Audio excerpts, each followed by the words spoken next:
গুৱাহাটীৰ উৰণ সেতুখন কাৰো নিজা সম্পত্তি নহয়। মন গ'লে এতিয়া জধে মধে আঁকিব নোৱাৰিব ছবি। ৱাংচুকৰ ছবি আঁকি গ্ৰেপ্তাৰ হ'ল যুৱক। ৰাজহুৱা সম্পত্তি কৰিব নোৱাৰিব বিনষ্ট।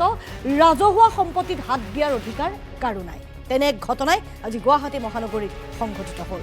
মন গ'লে ৰাজহুৱা স্থানত অংকন কৰিব নোৱাৰিব ছবি। জ্যোতি বিষ্ণু প্ৰেক্ষাগৃহত ছবি অংকন কৰি গ্ৰেপ্তাৰ হ'ল দুই যুৱক। সোনাম ৱাংচুকৰ ফটো আঁকিছিল দুই যুৱকে। ৰাজহুৱা সম্পত্তি নষ্ট কৰাৰ কাৰ্য সহ্য নকৰে আৰক্ষীয়ে। মন গ'লেই কোনেও ৰাজহুৱা সম্পত্তি বিনষ্ট কৰিব নোৱাৰিব। বশিষ্ঠৰ উৰণ সেতুত ছবি অংকন কৰা যুৱকৰ বিৰুদ্ধে ৰুজু হ'ল গোচৰ। বশিষ্ঠ আৰক্ষীয়ে উৰণ সেতুত ছবি অংকন কৰা যুৱকক বিচাৰি চলাইছে অভিযান। জ্যোতি বিষ্ণু প্ৰেক্ষাগৃহৰ দেৱালত ছবি অংকন কৰা নকুল মিলি আৰু গৌৰৱ সিঙক আটক কৰিছে। এইটো নকুল মিলি আৰু গৌৰৱ সিং আমি স্থিৰ চিত্ৰ দেখুৱাইছোঁ। দেৱাল নষ্ট কৰাৰ বাবে গ্ৰেপ্তাৰ কৰিছে যুৱক দুজনক। দেৱালখনত তেওঁলোকে কাৰোৰে পৰামৰ্শ নোলোৱাকৈ বা কাৰো পাৰ্মিশ্যন নোলোৱাকৈ আমি জনাইছোঁ যে কাৰোৰে পৰা তেওঁলোকে কোনো ধৰণৰ আচলতে নুসুধাকৈ তেওঁলোকে এইদৰে সোনাম ৱাংচুকৰ ফটোখন আঁকিবলৈ গৈছিল। বশিষ্ঠৰ উৰণ সেতুৰ তলত তেওঁলোকে ছবিখন অংকন কৰিছিল। ছবি অংকন কৰা দুই যুৱকক চিনাক্ত কৰি আটক কৰিছে আৰক্ষীয়ে। মহানগৰ আৰক্ষীয়ে সহ্য নকৰে মহানগৰীৰ ৰাজহুৱা সা সম্পত্তি বিনষ্ট কৰাৰ কাম। জ্যোতি বিষ্ণু প্ৰেক্ষাগৃহত ছবি অংকন কৰি গ্ৰেপ্তাৰ হ'ল দুই যুৱক। কাৰোৰে পৰা অনুমতি লোৱা নাছিল ছবিখন অংকনৰ পূৰ্বে, গতিকে আৰক্ষীৰ ৰোষত পৰিল। আমি জনাইছোঁ যে ইতিমধ্যে দুই যুৱকক আটক কৰি সোধপোছ কৰিছিল আৰু সোধপোছ কৰি ইতিমধ্যে যাবলৈ দিয়া হৈছে দুই যুৱকক।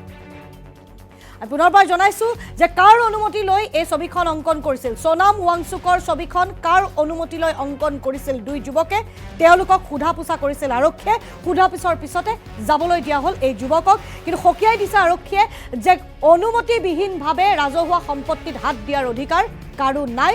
তেনে কৰিলে সহ্য নকৰে মহানগৰ আৰক্ষীয়ে।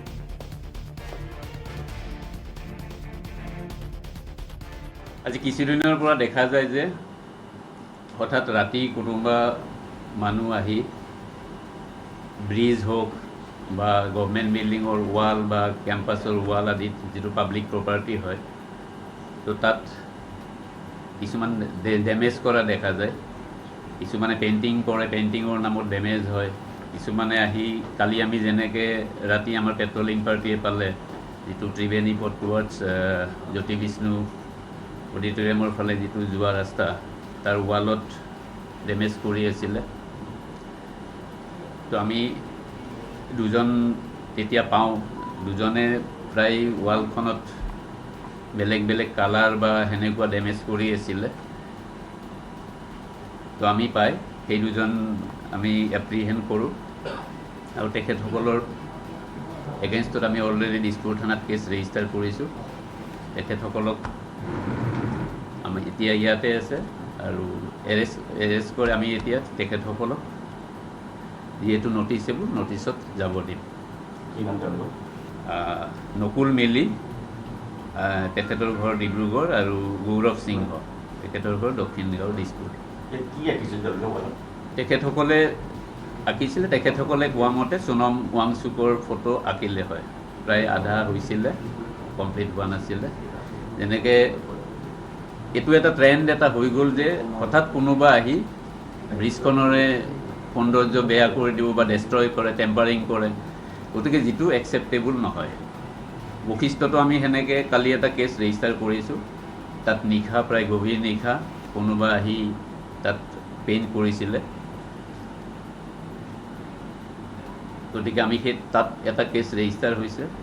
এতিয়া আমি আইডেণ্টিফাই কৰি আছোঁ আৰু ষ্ট্ৰিক্ট একশ্যন আমি ল'ম।